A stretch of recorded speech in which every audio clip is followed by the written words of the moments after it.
Hello and welcome to Unleashed. I'm your host, Will Bachman, and you can find the show notes and the full transcript of this episode at umbrex.com/unleashed, where you can also sign up for the newsletter for the show. I send a weekly email with news about the show and also some occasional bonus material. Now, today I am thrilled to have back my good friend, David A. Fields, who's been on the show 10 plus times. We stopped counting. He's my guest on episode number one and always a favorite. David, welcome to the show. Will Bachman, it is always a pleasure to see you and to chat with you and to be here. So, David, normally we're doing kind of evergreen content on this show, but today I wanted to get in with you on something a little bit more time-based, which is love to get your kind of current view of how AI is, affecting firms. I know that you serve something 30 to 40 to 50 boutique consulting firms. And so you have this unique view into how consulting firms are, changing their hiring practices, what tools Yep. they're adopting, how they're thinking about it. So give us a perspective. What are you seeing on how boutique consulting firms are using AI tools and maybe start with how it's affecting their hiring of junior folks? Okay. Yeah, we can do that. And just to clarify, so at any given time, our active client base is what you said, 30, 40, 50. We're talking to multiples of that number of firms just in these sort of conversations. Yeah, it is timely. And we're being asked more and more to help firms with an AI strategy. So you do serve some independent consultants, and I know, probably at least 2 dozen of people that have worked with you over Yeah. time. But you're sort of give us the range of size of boutique firms that you're Uh, serving. so our clients, right. So about, I would say right now it's about 20% of our business is solo consultants. Yeah. And 80% is firms. That might range anywhere from 2 million to, call it 100 million. There's some, clients a little larger, but, and And I'm heading over to Europe next week with a 300 person firm, so oh, okay. it varies. What's sort of like a rough thumb rule? So if I want to convert those revenue numbers to people, like what's the average revenue per head? The average revenue per FTE in consulting for the past decade, it's amazing how little it's changed, is about 250 grand. So if you have a 100-person firm, that traditionally is about a 25, $30 million firm, All right. most often. Now that's changing really rapidly because of the topic you brought up. All right. And most firms are looking for how do we create that revenue we've created with fewer people? How do we boost our revenue and not increase labor? Hmm. That is the big promise of AI, of LLMs, and whether it completely pays off is yet to be seen. Fascinating, of course, Will, is because we're at the advent of this. The adoption rates are all over the map. Hmm. We have clients who are still, chat PTL, well, chat, what are you talking about, right? And then there are folks who are fully both feet in the water, have seen 60% productivity gains and are fully there. So it's a really wide range of adoption. You asked about hiring and hiring junior people. Are we seeing an impact on hiring junior people? The answer is 100%. Absolutely. And it's a really common topic among firm leaders, right? As Yeah. I'm talking to other firm owners, it's a big deal. And there's this mixture of concern and enthusiasm. We don't need the junior analyst anymore. We're getting better, faster work for a fraction of the cost by using a well-trained AI. What we do need is some people giving oversight to the AI, to whatever we've built. We do need great templates to feed it, but we don't need those junior analysts. But then there's concern because, all right, now how do you get into the business, right? And that's, I think that's the question is still to be resolved. Where do you get your mid-level engagement managers? Right, right. And what's a young graduate who's interested in consulting? What do they do? Right. And, it's sort of like the common, I'm sure you've heard this, right? The common analogy is accounting firms, when calculators came into the into being. And you're like, whoa, what all these people who used to do all this basic addition and subtraction, and what will they do now the calculator's taken over their job? The entry level work changed. Yeah. Right now, it's hard to see what it's going to look like. It's in flux. So let's talk some specifics. So obviously keeping details sanitized as required. Talk us through some of these, high adopter type firms, like 60% productivity improvement. What sorts of tools are they using? How have they incorporated that in their processes? How are they using those to replace what they might have hired a junior person to do in the past? Give us some specific project type. Okay. So I'll talk about one of our clients up in Canada that was specifically has brought this 60% number to bear. And they have taken, at this point, a fairly hard line on not hiring anyone if there's a way to replace that function, the functionality, that output with an AI. And as a result, as you can imagine, if you start from that premise and you're like, okay, how do we solve this problem? Then what are they doing? All their analysis, the basic analysis is being run now through AI and then just template it. It's just put into a pre-made process, if you will. They can feed in their notes. It spits out. All their presentation drafts are done by AI. All their proposals, the summaries of their context discussions, it's all drafted by AI now. So they don't have to hire new BD people. They're not having to hire people as they bring in more clients, and they've run a bunch more clients. They're not having to bring in more people to do analysis, to draw up this is where they've created all this what they see as productivity gains. And they've been able to speed up their turnaround. So we can give a client results faster without having to put more bodies against it. That's been their experience. Are you want more specific, or you want what tools they're using, or any specific like presentations? I have not done an exhaustive review. The kind of tools that I've seen some tools that are like, oh, just give us a prompt and we'll create an entire pitch deck for your startup. I mean, those things are terrible. But I haven't seen a good tool that is like, okay, create a one page. I just need a column chart with a call out on the right hand side, and here's the data for it. Create like this, column chart, or here create like a BFA and a call out lesson learned. So for their work, it's obviously the more templatable your work is, the better this applies. And for them, a lot of their work, they I want to not give away data. They work with a lot of call in practices, right? So their clients are a lot of individual kind of practices. And each practice is, they're going to do their analysis and their assessment and give a recommendation in a fairly similar format. Matter of fact, not a fairly similar format, a completely similar format. Mm-hmm. I mean, heck, we did this when I first grew up in consulting. There was a little bit of cut and paste that, that you're like, all right, here's our standard deck. We're going to have one of these, and we're going to show one of those. We're going to do this analysis. And all you have to do is you plug in the data. Now, yes, then you have to think about it. What does it mean? What are the insights? But the basic presentation, if you have that built yourself, it'll populate it. If you have the templates, and that's what they've done, is they've created the templates. And that was the hard work. The software that claims, we'll give you a deck from everything. They're claiming to have those pieces of software are saying they have the templates themselves. Yeah, and I find that to be pretty mediocre. But it's like, what tool are they using to actually create PowerPoint slides? Say, hey, here's my template. Are they using ChatGPT for that, or is there some special purpose tool? I'd have to go back to be honest, I have to go back to my notes to look. I don't think they're using a special purpose. I think they're either using Claude or it could be OpenAI.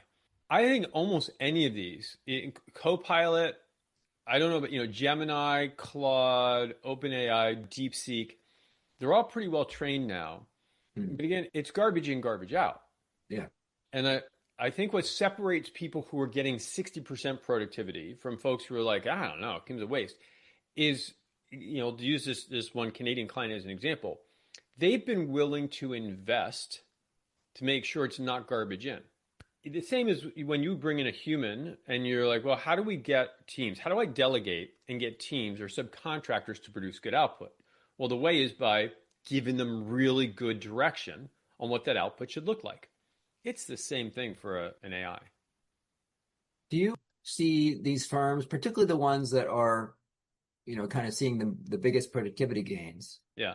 Are they developing these kind of AI templates and processes in-house, or are you seeing people engage a professional to come in and like who really knows how to, create a templated process? Are you seeing people Both. like that? Both. Right. Okay. So we have a full-time AI person, and now partly that gives us the ability to help folks who, how do we build this out? Right. Yeah. But one example, they built it all in house with direction, right? With some direction from us and help. But they built it, they haven't brought in outside experts. Instead, they've said that we're going to make this our job. What used to be the job of create these templates and train individuals is now the job of create the template and train the AI. It's not Beyond super complex, Will.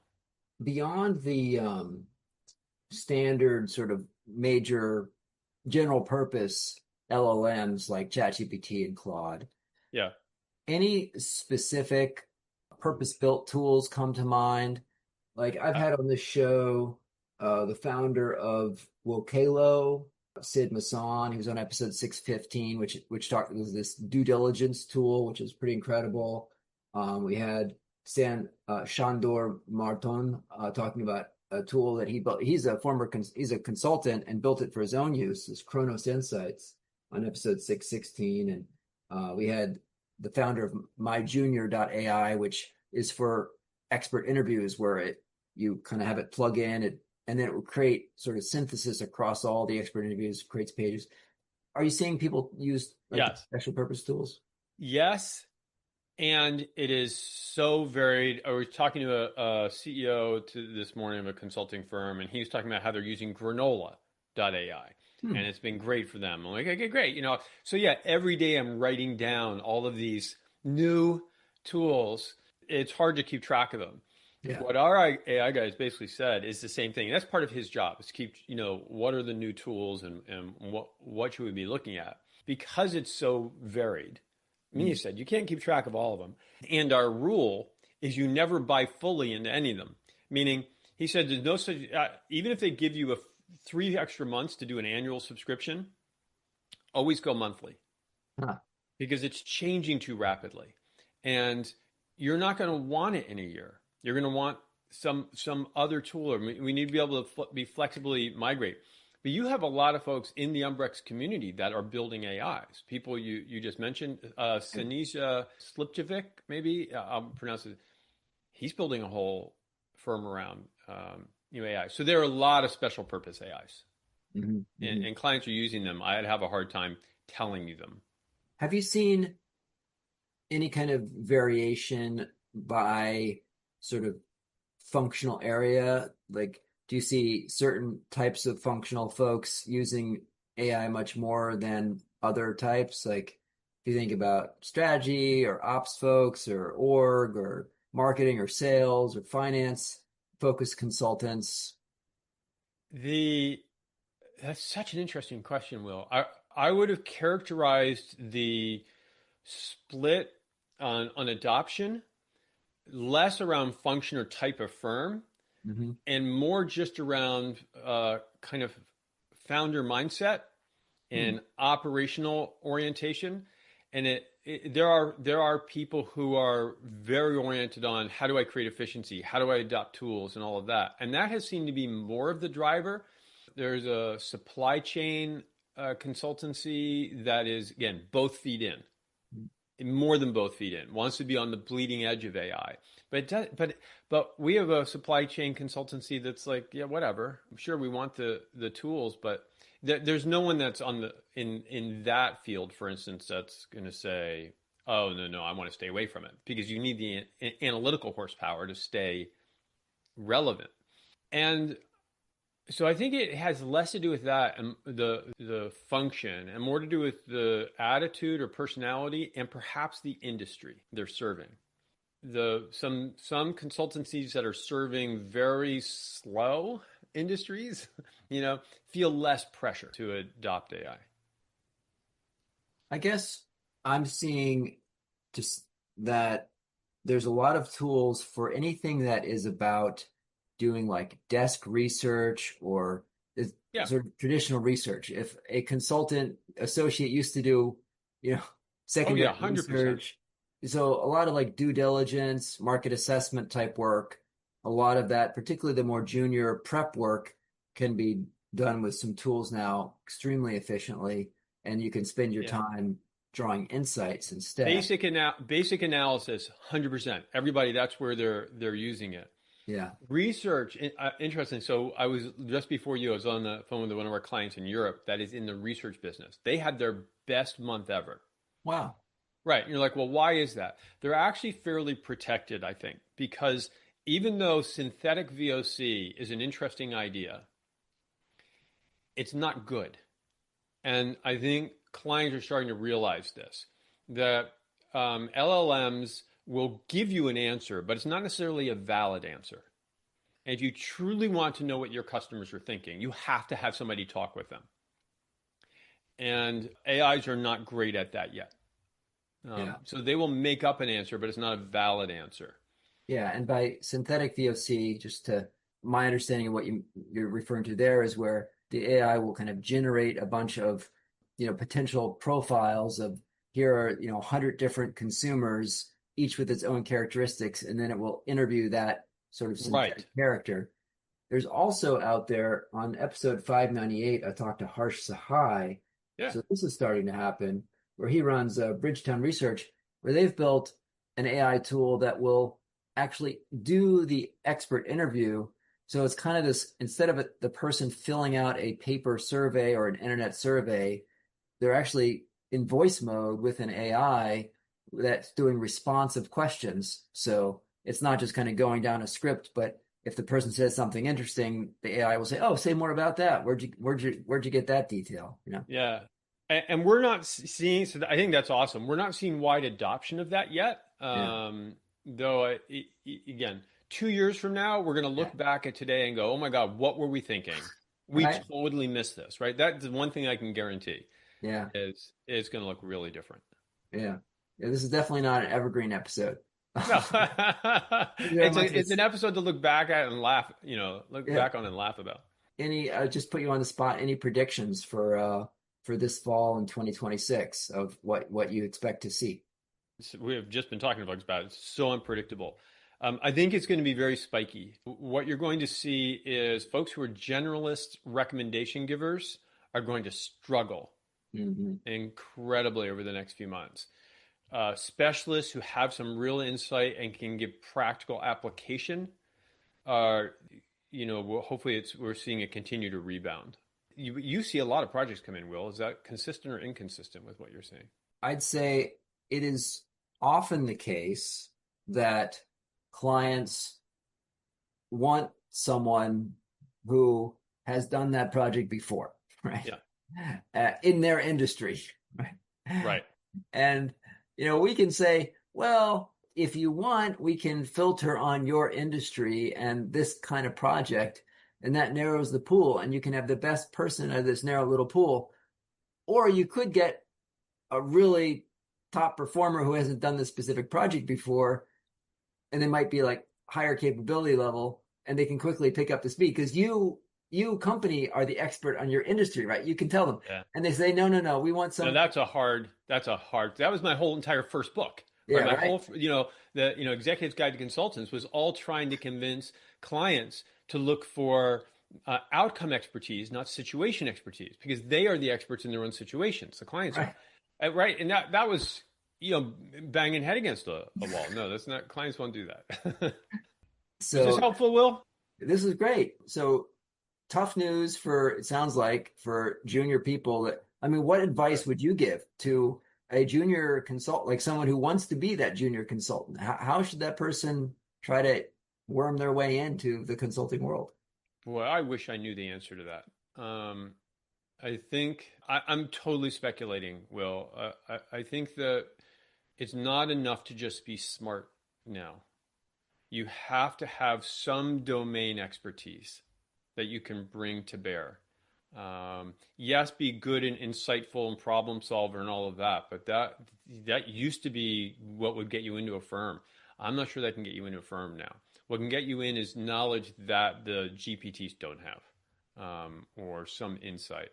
How you gather that if you haven't spent any time in industry, boy, that's a good question. Interesting. I almost might would have flipped that, which would say like be top 1%, top 5% at using the AI tools. Oh Like, yeah, to I think your that would point, be great. Also, I think that's, but I would consider that in the same realm of, but that's not just generalist thinking. It's not no, enough it's just to be smart. That's just, expertise around how to use the tools. I mean, you're saying, firms vary in their adoption of AI. If a college graduate goes to a consulting firm that's a low adopter and says, "Look, I want to get into consulting. I want to work for you guys, and I am so far ahead. I've explored every single way to use ChatGPT to do stuff, and I can, analyze data with it. I can create pages. I can do research. I can generate insights. I know how to do prompts." Person might hire themselves into a job. Yeah, they might.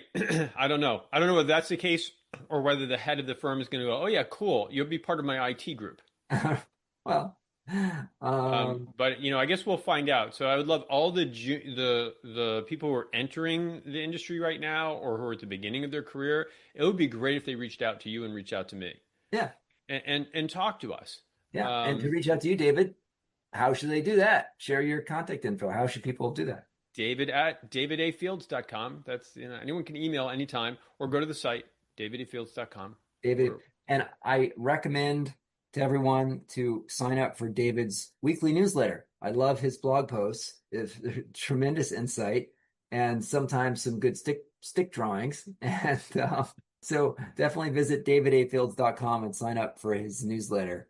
And you can reach out to me on LinkedIn. That's where I hang out. David, thank you so much for joining today. Will Bachman, it is always a delight. We have fun